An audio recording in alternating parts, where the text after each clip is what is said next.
kwamba Mbeya ni washakalikaji, Mbeya ni wafanyabiashara. Mbeya baba anafanya kazi, mama anafanya kazi.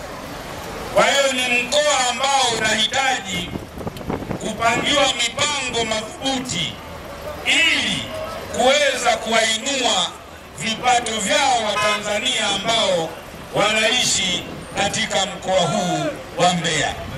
Ndugu zangu, mengi yamezungumzwa hapa na viongozi wenzangu. Wamezungumza kwa uchungu na wameonyesha hisia zao ni namna gani tunahitaji tufanye mabadiliko ya kweli katika uchaguzi mkuu wa mwaka 2025 tarehe 29. Ndugu zangu, hapa nimekuja na ilani ya chama. Ilani hii ina kurasa 72. Ilani hii imegusa maisha ya Watanzania. Tumeelezea kwa kina ni namna gani tunakwenda kumaliza tatizo la ajira vijana wa Kitanzania. Lakini pia tumeeleza kwa kina humu ni namna gani tunakwenda kuboresha afya za Watanzania. Lakini pia tumeongea vya kutosha humu kwenye ilani, tunakwenda kutatua matatizo ya elimu zinazowakabili Watanzania. Lakini pia tumeeleza masuala ya biashara, tumeeleza masuala ya wafanyabiashara na wajasiriamali, wakina mama na vijana, pamoja na miundombinu. Ilani hii ya chama, ndugu zangu wa Mbeya, imegusa maisha ya Watanzania wote kila eneo. Kwa hiyo tumekuja na kitendea kazi. Endapo mtatupigia kura tarehe 29, ni namna gani tunakwenda kuboresha maisha ya Watanzania. Ndugu zangu, baada ya utangulizi huo, mimi napita na kwenda mkoa wa Songwe, tunakwenda mpaka Rukwa, mpaka Sumbawanga. Lakini kwenye ratiba mkoa wa Mbeya tumeuweka maksudi ili tuje tutoe shukrani zetu za dhati, kwa sababu wakati wa udhamini mkoa wa Mbeya, wilaya ya Ileje ni miongoni mwa wilaya ambazo zimenidhamini kugombea nafasi ya rais Jamhuri ya Muungano wa Tanzania. Kwa kipindi kile siku zilikuwa ni chache sana, huwezi kuja kutoa shukrani. Nimeona kipindi hiki cha kampeni niweze kufika hapa kwa ajili ya kuomba kura, lakini pia kuja kutoa shukrani kwa namna ambavyo mmenipa udhamini. Baada ya shukrani hizo, naomba niwaahidi ndugu zangu wa mkoa wa Mbeya, mimi nimezungumza na nataka kuahidi katika mkutano wa kwanza hapo Uyole, nimewaahidi Watanzania wa Mbeya wanaoishi hapa Mbeya kwamba mkoa wa Mbeya umejifunga kwa sababu hauna barabara za uhakika. Nikawaahidi ndugu zangu kwamba endapo mtanipigia kura tarehe 29, kutoka hapa Mbeya mjini kwenda Igawa na kutoka hapa Mbeya mjini mpaka Tunduma, tunakwenda kutengeneza barabara 4 kutoka hapa mjini mpaka Igawa na kutoka hapa mjini mpaka Tunduma. Lengo na madhumuni ya serikali yangu ni kufungua mkoa wa Mbeya ambao mkoa huu umefungwa, hauna barabara. Foleni ni kubwa mno, shughuli za kimaisha zinachelewa kufanyika, watu wanatumia muda mrefu kusafiri. Serikali yangu mkinichagua, tunakwenda kuifungua barabara inayoingia Mbeya mjini na inayotoka ili kurahisisha maisha yenu. Tunakwenda kutengeneza barabara 4 ili maisha yaweze kwenda kwa urahisi. Lakini hapa mjini tumeona kuna foleni nyingi. Tutatanua barabara, lakini tutatengeneza barabara za juu 4 kwa ajili ya kuepusha foleni ya hapa mjini, na nyinyi muone barabara za juu namna ambavyo zinakwenda kurahisisha maisha ya watu wa Mbeya. Kwa hiyo Mbeya nikiwa rais, hapata kuwa na foleni hata siku moja, kwa sababu magari madogo yatapita barabara za juu, magari makubwa yatapita barabara za chini, huku tukiwa tumeshazitanua barabara hizo na nyinyi kuendelea na shughuli zenu za kawaida. Nendeni mkanipigie kura, ndugu zangu wa Mbeya, tuboreshe mji wa Mbeya, tuboreshe maisha ya watu wa Mbeya. Ndugu zangu, jambo langu la pili hapa Mbeya, na waahidi Mbeya ni wakulima wa mazao mbalimbali yakiwemo mahindi, matunda na mazao mbalimbali. Naomba niwaahidi ndugu zangu wa Mbeya, endapo mtanichagua nikiwa rais, Mbeya tutajenga viwanda vikubwa viwili vya kupandisha thamani mazao ambayo mnayalima. Kwa kufanya hivyo, tutawapatia ndugu zangu wa Mbeya ajira za kudumu, lakini pia tutakwenda kuyapandisha thamani mazao ya watu wa Mbeya mnayoyalima, na nyinyi kupata fedha za kutosha katika kilimo mnachoendelea nacho. Hamuwezi kupata fedha ndugu zangu wa Mbeya wakati parachichi unauza shilingi 500.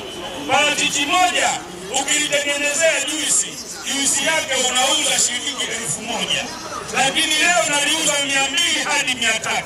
Huwezi mkapata fedha na kilimo mnachokifanya. Kama mtanichagua, tunakwenda kupandisha thamani ya mazao mnayoyalima watu wa Mbeya, ili muweze kupata fedha za kutosha kutokana na mazao mnayoyalima watu wa Mbeya.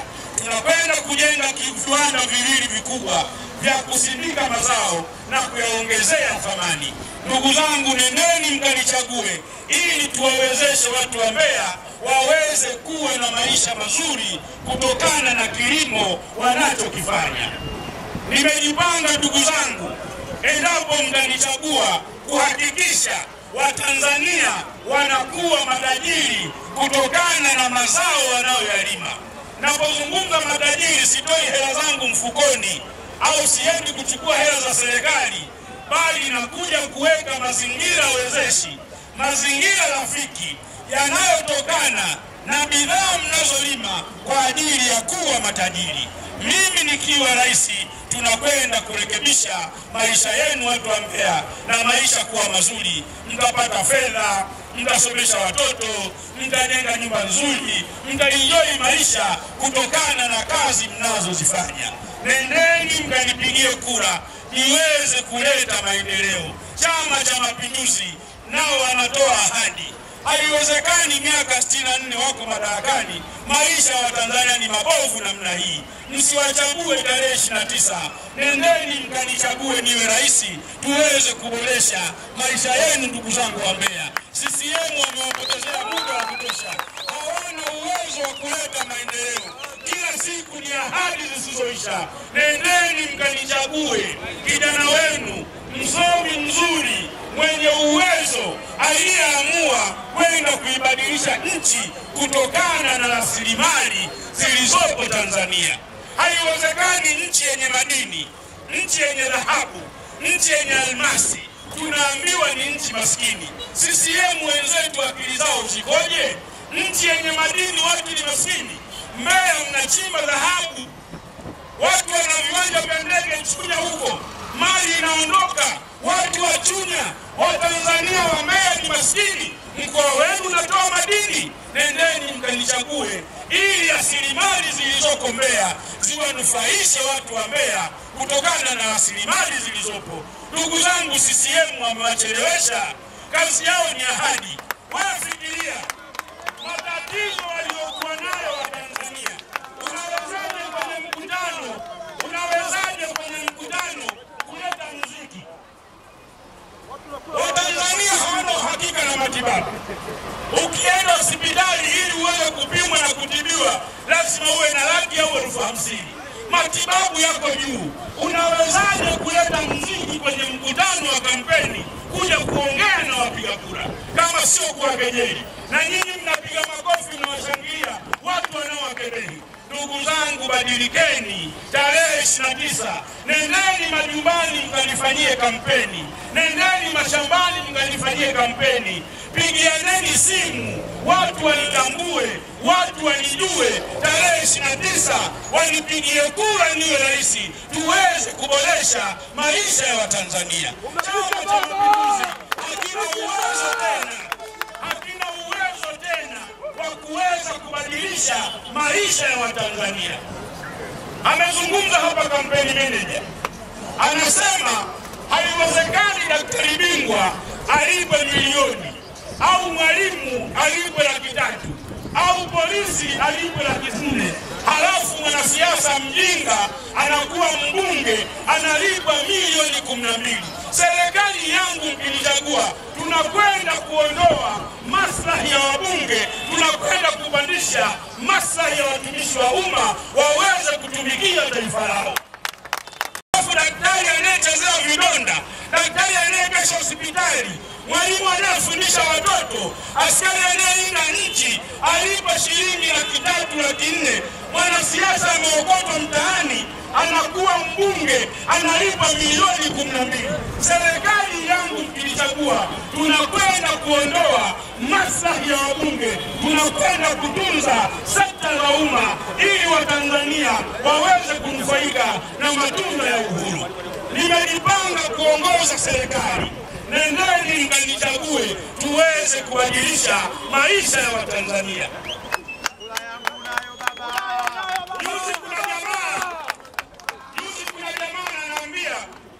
Siku hizi polisi ukiingia tu una kofi. Nikamwambia kwa nini usipigwe kofi? Mtu ana shida, anagesha, anafanya patrol, unampa mshahara $700, alafu mwanasiasa unampa milioni 12. Ana hasira naye. Ukiingia tu kofi. Maana nyinyi ndio mnatusababishia matatizo. Haiwezekani mtu anakesha usiku, anafanya patrol, analipa mshahara mdogo. Mafao ya uzeeni askari hawalipi kama wanavyolipa watu wengine. Wakiingia depo wakirudi wanakaa miezi 6 kwa kujitolea bila kupata mishahara. Anakuwaje na raha huyu kiongozi? Lakini mwanasiasa akishachaguliwa kuwa mbunge, kabla hajaapishwa, benki zinamtafuta, anakopeshwa milioni 200, ananunuliwa suti. Mwanasiasa tu. Tunakwenda kupunguza maslahi ya wabunge ili siasa iwe kazi ya wito. Siasa watu wasikimbilie. Haiwezekani profesa, haiwezekani daktari wanaacha kazi zao wanakimbilia ubunge, kwa sababu ubunge una maslahi makubwa, na kwenda kuyaondoa. Kama mtanichagua kuwa rais, wabunge watalipwa $1.5 milioni, madaktari na manesi na waganga na wauguzi tunakwenda kubadilisha maisha. Na kuombeni katika uongozi wangu, nikiwa rais miaka 5, mtu ukimpelekea fomu ya ubunge anatimua mbio, kwa sababu anaona kazi haina maslahi. Haiwezekani mtu anatafuta ubunge anapoteza milioni 600. Kuna biashara gani kwenye bunge? Na kwenda kuondoa maslahi ya wabunge. Tunawapeleka watumishi wa umma kuongeza mishahara ili waweze kutunza familia zao. Lakini jambo la mwisho, naomba niwaahidi ndugu zangu wa Mbeya, nikiwa rais, tunakwenda kupunguza matumizi ya serikali. Miongoni mwa matumizi ya serikali ni kupunguza msafara wa rais. Haiwezekani rais akija Mbeya anaongozana na magari 300, na kila gari moja lina milioni 800, na kila gari moja linakula full tanki. Pesa hizo ni nyingi sana. Ukifanyia hesabu hizo pesa, una uwezo wa kujenga zahanati, una uwezo wa kujenga mashule, una uwezo wa kupandisha mishahara. Nikiwa rais na kwenda kupunguza gharama za matumizi ya serikali, kupunguza msafara wa rais, nitakuwa na msafara wa magari 4. Gari ya polisi Mbeya, gari ya walinzi wa rais hapa, gari ya polisi nyuma na gari la rais. Magari 4 yanakwenda kuzungukia miradi wa Tanzania. Tunakwenda kuondoa msafara wa rais, magari ya kutosha. Ndugu zangu, nendeni mkanipigie kura niwe rais, tuweze kurekebisha haya masuala.